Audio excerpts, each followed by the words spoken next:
This year, DC have released some great animated movies, and 2018 is set to be the same. So far, 3 new DC movies have been announced to be released in 2018, and I'm going to briefly go over these and the comics that they have been based on. So there might be some spoilers ahead, though that's depending on how the movies are adapted, but even so, it shouldn't be any significant plot points that you won't see in the film's trailers. First, we have Gotham by Gaslight. For those who aren't aware of the comic, it features a Victorian-like era of Gotham and a steampunk-designed batsuit and gadgets, and it's basically Batman vs Jack the Ripper. And I must say, I'm really excited for this film, as it looks like it's going to be great. A link to the film's 2 trailers is in this video's description. Now, Gotham by Gaslight was an Elseworld story, which means that it's separate from the main DC continuity, and as I said, it's basically Batman vs Jack the Ripper. A second part to this story was never really intended, but thanks to the popularity of the first one, they did a separate story about the mayor of Gotham City trying to revitalise Gotham with the World's Fair. And may you select few truly enjoy this special preview of the Gotham World's Fair. And a madman who lives in a blimp who tries to burn Gotham to the ground. And this film seems to be a merging of the 2 comics. And if you haven't read them, I do recommend it because they're very good reads, and yet somehow at the same time managed to be quite light reads. Interestingly enough, this comic was at one point going to be adapted into a video game, and the clip you're watching now is the test footage of the original game. It was basically going to be like an Arkham series game, but set in the days of Jack the Ripper. Unfortunately, the project was scrapped quite early on, so this test footage is all we have of the actual game. And it's a real shame because it would have been a fantastic game to play, and though I know it probably won't happen, a part of me is hoping that this film will be so popular that it may actually revitalise the project and cause an Arkham City style game to be made of Batman vs Jack the Ripper.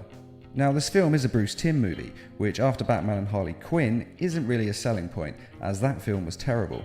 But the plot of the comics is pretty good, so hopefully this movie will be true to that, and if it is, it should still be a good film. After all, Batman vs Jack the Ripper sounds like a winning formula, and it would be pretty hard to cock up. Unlike most Bruce Timm films, the voice of Batman is not Kevin Conroy. Instead, it is Bruce Greenwood, who has voiced Batman before in both the film Batman Under the Red Hood and the TV show Young Justice. And it's an interesting choice to play Batman. I'm not sure why exactly Kevin Conroy isn't doing it, as he normally stars in Bruce Timm's films as Batman. But I'd say Bruce Greenwood is probably the second best Batman voice there is, and he's certainly a hell of a lot better than the new 52 Batman's voice. So I have no problem with him as Batman. Most likely they are having him play the voice though, because the studio is releasing Young Justice soon, and they want to sort of cash in on the fans by having the same voice actor. Now, as I said, the film is set roughly in Victorian days, but all the characters from the current Batman universe will be there, including Dick Grayson and Jason Todd as 2 cut pursers. Ain't that right, Dickie? Name's Jason, remember? Commissioner Gordon as, not surprisingly, the police commissioner, and Selina Kyle, and many more of the Batman universe characters, including of course Batman and Alfred. The exact release date of the film has not yet been announced, but expect this to be available in early 2018. The next confirmed DC released animated film is Suicide Squad: Hell to Pay. Now, this isn't the first animated film to feature the Suicide Squad, as they had a large role in the movie Batman: Assault on Arkham, which was released in 2013. Though that movie is actually set in the Arkham game series universe, meaning it's a separate continuity from this new film, as the new film Suicide Squad: Hell to Pay will be set in the new 52 animated films universe. And incidentally, the animated Suicide Squad film Batman: Assault on Arkham is a hell of a lot better than the live-action Suicide Squad, so if you haven't already seen it, you definitely should check it out. And if you're looking for more Suicide Squad content, then watch the 2nd season of Justice League Unlimited, Episode 4, which is titled Task Force X, as they did a Suicide Squad episode, though under the name Task Force X. Meet Task Force X, which was the original codename for the team in the comics, though I think we can all agree that Suicide Squad is a much better team name. Not much of the plot has been released, but we can expect pretty much the same lineup as the live-action movie. Both Harley Quinn and Deadshot will 100% be in it, and most likely Captain Boomerang and Amanda Waller will be as well. An exact release date hasn't been released yet, but it's set to be released in spring of 2018. And the last confirmed DC film is based on the Superman Returns comic, and it's divided into 2 parts. So technically it's 2 films. The comic's plot is the death of Superman by the hands of Doomsday, and then followed by his resurrection. So it looks as though Superman will die in the first part. That's all that matters. And then return in the second part.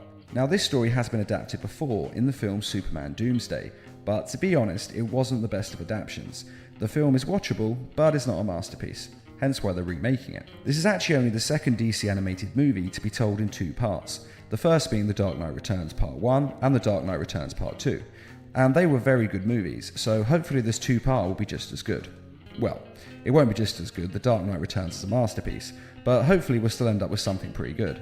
The first part of the movie is set to be released in late 2018, and the second part will be released in early 2019. And that is it for the DC animated movies set to be released in 2018, though we will of course also be getting the third season of Young Justice, and hopefully that will be just as good as the first two seasons.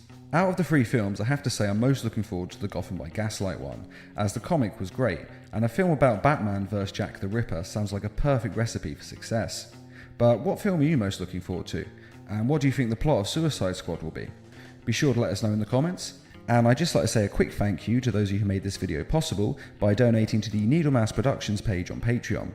Patreon is a crowdfunding site that is helping us to bring you more videos each week and to raise funds for adapting comic book stories into short animated films. If you're interested in donating or just want to find out more, a link is in this video's description. And as always, thanks for watching and feel free to subscribe, share, like and comment.